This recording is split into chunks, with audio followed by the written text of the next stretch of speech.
Всем привет! Вы на канале На Велике с Бананом, меня зовут Игорь, и сегодня поговорим про колеса велосипеда, а именно про покрышки. И как раз на днях мне пришла посылка с моими новыми покрышками Specialized Pathfinder Pro 2 Bliss размером 700 на 38. Дальше в видео подробнее о них расскажу.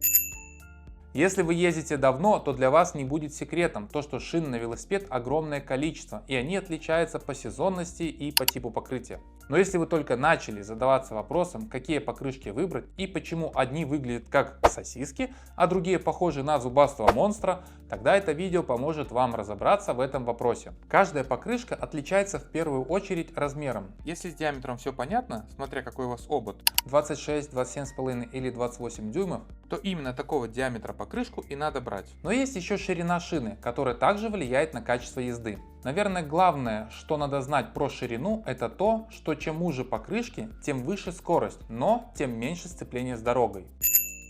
Сегодня я расскажу именно про протектор и как он влияет на езду. По типу протектора есть три варианта: слики, полуслики и грязевые. Начнем со сликов. Это покрышки, которые либо вообще не имеют протектора, либо этот протектор очень условный.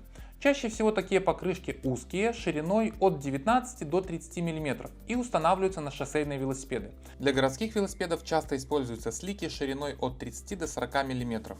Но есть слики шириной 52 мм и даже видел 62 мм. Такие шины нужны исключительно для езды по асфальту. Да, заехать на них в гравий можно, но это еще то приключение. На гравийных дорогах слики ведут себя нестабильно, могут проскальзывать на поворотах и терять сцепление на рыхлых поверхностях. И любой, даже мелкий песочек на асфальте способен уронить вас на повороте даже на небольшой скорости.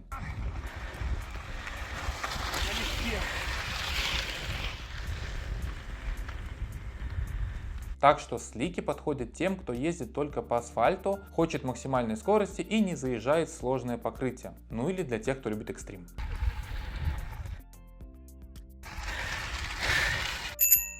Далее идут полуслики. Это покрышки, которые по центру имеют либо гладкую поверхность, либо мелкий протектор, а по краям грязезацепы, улучшающие сцепление на неровных покрытиях. Такие покрышки идут обычно от 35 до 52 мм в ширину. Это значит, что скорость на них чуть ниже, чем на сликах, но сцепление с дорогой заметно лучше. Основной плюс полусликов — это универсальность. Они дают хороший накат по асфальту и при этом справляются с гравием и лесными дорогами. Отличить их можно и по звуку. На прямой дороге они довольно тихие, а при повороте и наклоне велосипеда начинают слегка гудеть из-за боковых зацепов. Именно полуслики я выбрал для своего велосипеда. У моих новых шин по центру идет сликовая часть, дающая отличный накат, а по краям агрессивный протектор, помогающий удерживаться на гравии и на лесных тропах. А ширина в 38 мм делает мои новые покрышки довольно скоростными, так как пятно соприкосновения с асфальтом меньше, что дает лучший накат.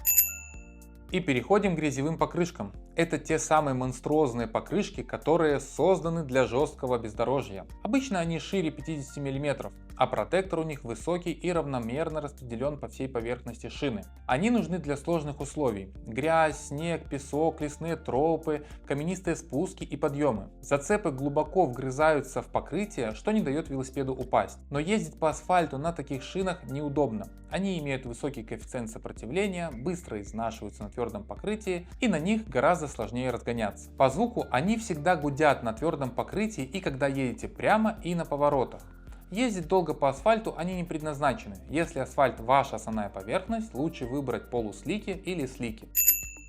Отдельная категория — шипованные покрышки для зимы. Они имеют металлические шипы и предназначены для катания по льду и утрамбованному снегу. Обычно такие шины накачивают до более низкого давления, чтобы увеличить площадь сцепления. Но учтите, что на асфальте они стираются очень быстро.